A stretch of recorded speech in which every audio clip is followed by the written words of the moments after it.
चलते हैं पुलिस थाने।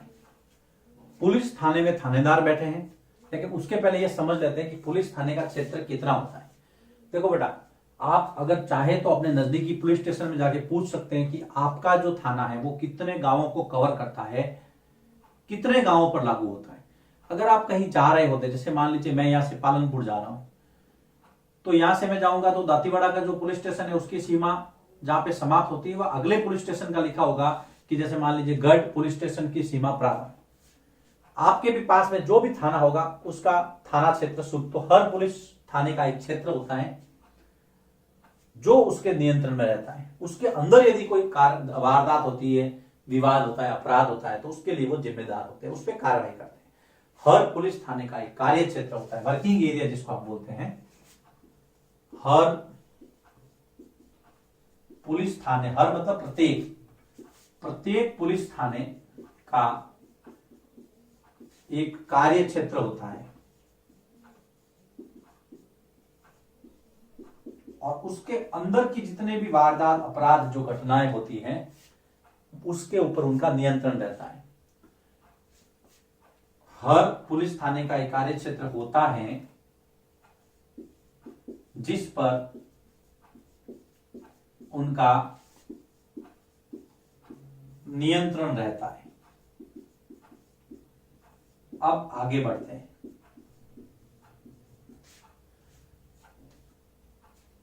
लोग उस क्षेत्र में हुई चोरी की, उस क्षेत्र के लोग, मान लीजिए 60 गांव आते हैं तो 60 गांवों के लोग, कोई भी जो लोग उस क्षेत्र में रहते हैं, लोग उस क्षेत्र में हुई चोरी, मारपीट, कोई दुर्घटना हुई है, कुछ झगड़ा हुआ है। देखिए, लोग उस क्षेत्र में हुई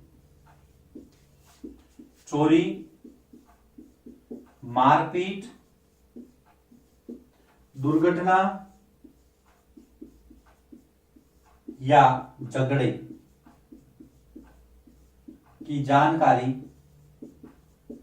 या तो जानकारी देते हैं या फिर अगर किसी को रिपोर्ट लिखवानी है, या रिपोर्ट है ना, जानकारी या रिपोर्ट उसी थाने में, जो उसका कार्य क्षेत्र है उसी थाने में दर्ज करवाते हैं, दूसरे थाने में नहीं। भाई वारदात तो हुई है दांतीवाड़ा में और मैं जोधपुर जाके केस दर्ज करवा रहा हूं, कभी नहीं होगा। वो यही होगी, दांतीवाड़ा पुलिस स्टेशन में ही होगी जहां पे मैं रह रहा हूं। मेरे एग्जाम्पल दे रहा हूं, आप अपने एग्जाम्पल से इसको समझ सकते। पुलिस थाने का जो प्रभारी होता है वो थानेदार होता है,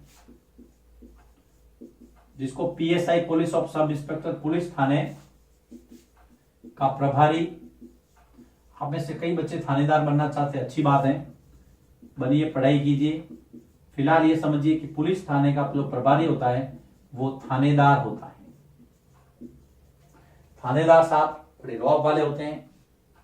अब मोहन और उसके साथी भी गए वहां पे। हर थाने की जिम्मेदारी में थानेदार की पूरी जिम्मेदारी रहती है कि थाने में जितने भी केस आए उसको हैंडल करें।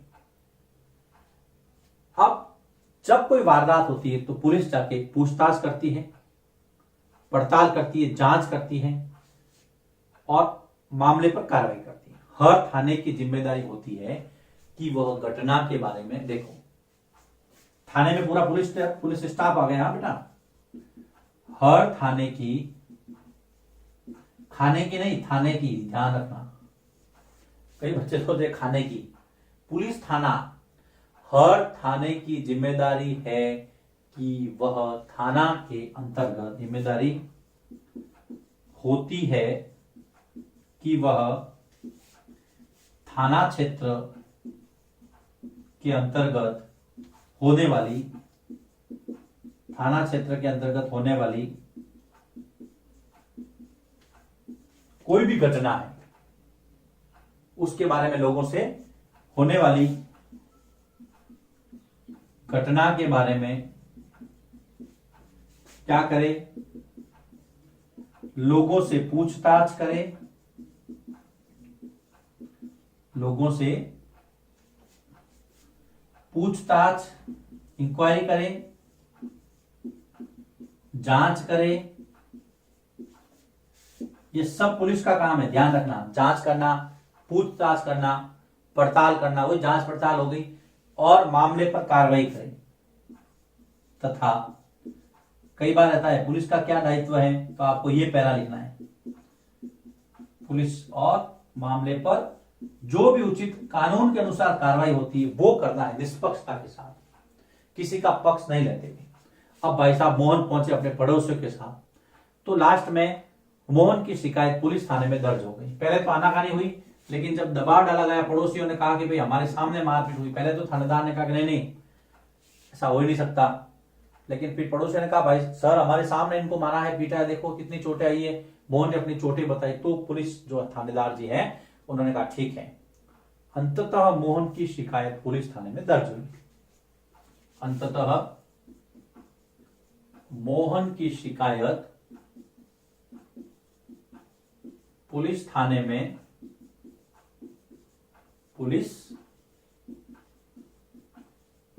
में दर्ज हुई। और फिर क्या हुआ, थानेदार जी ने कहा कि अगले दिन एक हवलदार मैं घटना की जांच या पता लगाने के लिए आपके घर पे भेजूंगा। अगले दिन एक हवलदार या पुलिस वाला, जो भी कह सकते हैं, हवलदार घटना की जांच के लिए मोहन व रघु के खेत पर भेजा जाएगा। ये थानेदार ने कहा कि आप जाइए, आप मैंने रिपोर्ट दर्ज की है, कल हम आएंगे, वहां पे पता करेंगे, लोगों से बातचीत करेंगे, जो भी होगा इसके बारे में जांच करेंगे। तो ये देखिए, इसके अंदर सबसे पहले पुलिस थाने का कार्य क्षेत्र होता है, ये बात आपको ध्यान में रखनी है। उस कार्य क्षेत्र के अंदर जो भी दुर्घटना, झगड़ा, मारपीट होती है, लोग उसकी जानकारी, चोरी की, डकैती की जानकारी पुलिस स्टेशन में दे सकते हैं और पुलिस को उस पर कार्रवाई करनी है। इंपॉर्टेंट है बेटा, पुलिस थाने का प्रभारी कौन होता है? थानेदार। ये एग्जाम में कई बार आता है। थाने की जिम्मेदारी क्या है कि वो अपने क्षेत्र के अंतर्गत आने वाले सभी घटनाओं की जानकारी रखे, लोगों से पूछताछ करे और कार्रवाई करे कानून के अनुसार, अपने मन मुताबिक नहीं, कानून क्या कहता है उसके हिसाब से कार्रवाई करनी है। फिर मोहन की शिकायत पुलिस थाने में दर्ज होती है और आश्वासन मिलता है कि कल एक हवलदार, एक पुलिस वाला आपके यहाँ आएगा, वो घटना की जांच करेगा, लोगों से पूछताछ करेगा। अब ये तो हो गया थाने का प्रभारी कौन होता है? थानेदार। पूरे जिले का जो पुलिस अधीक्षक, पूरे जिले का पुलिस अधिकारी है ना, वो होता है जिला पुलिस अधीक्षक, जिसको आप एसपी बोलते हैं। एसपी, सुपरिटेंडेंट ऑफ पुलिस, ये पूरे जिले का सबसे बड़ा पुलिस अधिकारी होता है। सुपरिटेंडेंट ऑफ पुलिस, एसपी साहब, कई बार नाम सुना होगा आपने कि एसपी साहब आए। पूरे जिले का सबसे बड़ा पुलिस अधिकारी होता है पुलिस अधीक्षक, याद। और थाने के ऊपर कौन होता है? थानेदार, जिसको आप PSI, police of sub inspector, कहीं कहीं एसआई भी बोलते हैं। उसके ऊपर फिर सर्कल इंस्पेक्टर सीआई होता है, 3 स्टार लगते हैं। थानेदार के 2 स्टार लग होते हैं। फिर सर्कल इंस्पेक्टर के ऊपर डीवाईएसपी होते हैं, डेप्यूटी है सुपरिटेंडेंट ऑफ पुलिस। डीवाईएसपी के ऊपर एडिशनल एसपी होते हैं। एडिशनल एसपी के ऊपर फिर होते हैं एसपी, और एसपी के ऊपर फिर आपके डीआईजी और आईजी, और वो एक अलग रैंक है। खैर ठीक है, लिखिए इसको। फिर हम आगे बढ़ते हैं कि गांव के प्रशासन में और क्या क्या शामिल है। अब हम बात करते हैं प्रशासन के एक दूसरे क्षेत्र में। पहले पुलिस थाना, शांति व्यवस्था, कानून बनाए रखना। अब हम बात करते हैं गांव में जमीन से जुड़े हुए जितने भी मुद्दे हैं, जमीनों के कागजात है, दस्तावेज, रख रखाव है। क्योंकि देखिए, विवाद रघु और मोहन का था तो वो खेत का था, जमीन का विवाद था। तो क्या जमीन के विवाद के लिए भी कोई इकाई है? बिल्कुल है। उसको हम कहते हैं राजस्व विभाग, रेवेन्यू डिपार्टमेंट। आपके परिवार में आपकी बहन, माताजी, आपके भाई, आपके पिताजी, यदि कोई पटवारी हो, तहसीलदार हो, या रेवेन्यू से संबंधित आरआई रेवेन्यू इंस्पेक्टर हो, तो आप उनसे पूछ सकते हैं, वो आपको इस मामले में काफी हेल्प करेंगे। फिलहाल हम जो सिलेबस में दिया उसको समझते हैं। कि ग्राम पंचायत में जितने गांव आते हैं, 1 2 या 3 गांव, 4 गांव भी आ सकते हैं, जो हमने ग्राम पंचायत वाले चैप्टर में क्लियर किया था। तो ग्राम पंचायत क्षेत्र या ग्राम पंचायत में राजस्व विभाग, रेवेन्यू डिपार्टमेंट, ग्राम पंचायत में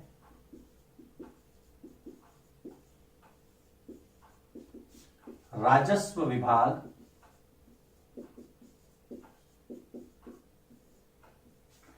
ग्राम पंचायत में राजस्व विभाग का एक कर्मचारी होता है जिसे पटवारी कहा जाता है। राजस्व विभाग का एक कर्मचारी होता है जिसे क्या कहते हैं, पटवारी। याद रखना, जिसे पटवारी कहा जाता है। अब पटवारी के अलग अलग नाम है। पटवारी के अन्य नाम क्या क्या हैं, जैसे कानूनगो, लेखपाल,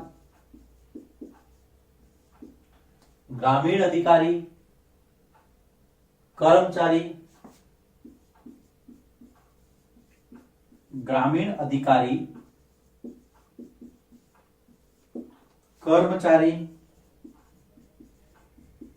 ये पटवारी के अन्य नाम है। प्रश्न आता है, देखिए अलग अलग राज्यों में पटवारी के अलग अलग नाम है। आपको ध्यान में रखना है कि क्या क्या नाम है पटवारी के। पटवारी ग्राम पंचायत में रेवेन्यू डिपार्टमेंट का एक कर्मचारी है।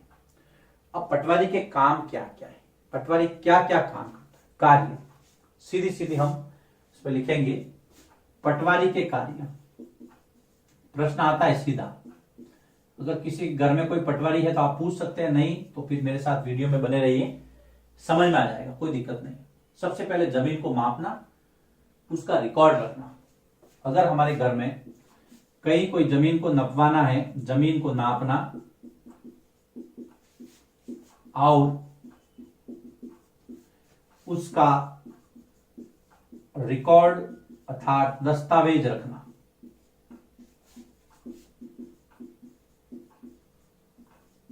ये किसमें आता है, पटवारी के कार्यों में। पटवारी जमीन मापता कैसे, उसके पास में एक संसाधन होता है जिसको बोलते हैं जरीब। जरीब एक लोहे की जंजीर होती है, लोकल भाषा में आप उसको सांकड़ भी बोल सकते हैं। जरीब लोहे की जंजीर जिससे पटवारी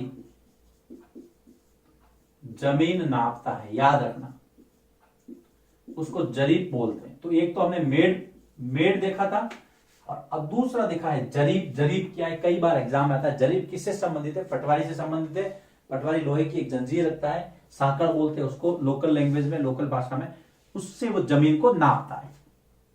पहला जमीन को नापना, उसका रिकॉर्ड रखना। दूसरा किसानों से भूमि कर इकट्ठा करना, किसानों से भूमि कर इकट्ठा करना, रेवेन्यू जो भी होता है वो पटवारी वसूलता है। पटवारी क्या रसीद कटती है, पैसे जमा होता है। सरकार को अपने क्षेत्र में आने वाली फसलों के बारे में जानकारी देना। सरकार को बताता है कि इस गांव में इतनी जमीन है, इतनी फसलें इस समय इस साल बोई गई है। सरकार को अपने क्षेत्र में अर्थात पंचायत के क्षेत्र में ना बोई जाने वाली, उससे बहुत सारे डाटा फिर तैयार होते हैं। हम पढ़ते हैं ना कि राजस्थान के पश्चिमी राजस्थान में इतना हेक्टेयर जमीन में ये सारी फसलें बोई जाती है। वो कहां से आता है, वो ये सारे रिकॉर्ड धीरे धीरे आगे जाते हैं। तो सरकार को अपने क्षेत्र में बोई जाने वाली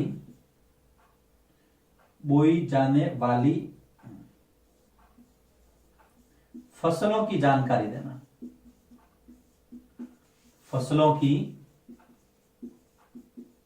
कौन देता है जानकारी, पटवारी देता है। फिर उसके बाद में आगे चलते हैं, और क्या काम है पटवारी का। किसानों द्वारा फसलों को बदल बदल के बोया जाए, इसका वो ध्यान रखता है, उनको बताता है। अगर किसी ने कुआं खोदा है उसका भी ध्यान रखना है और उसको रिकॉर्ड में दर्ज करता है। कि कौन सा किसान कितनी फसल ले रहा है। तो किसानों द्वारा फसलों को बदल बदल कर बोना,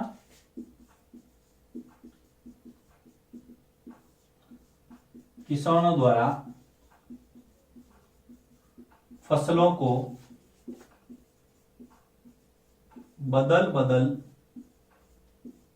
कर बोना अर्थात बुवाई करना, कुआं खोदने की जानकारी, कुआं खोदना,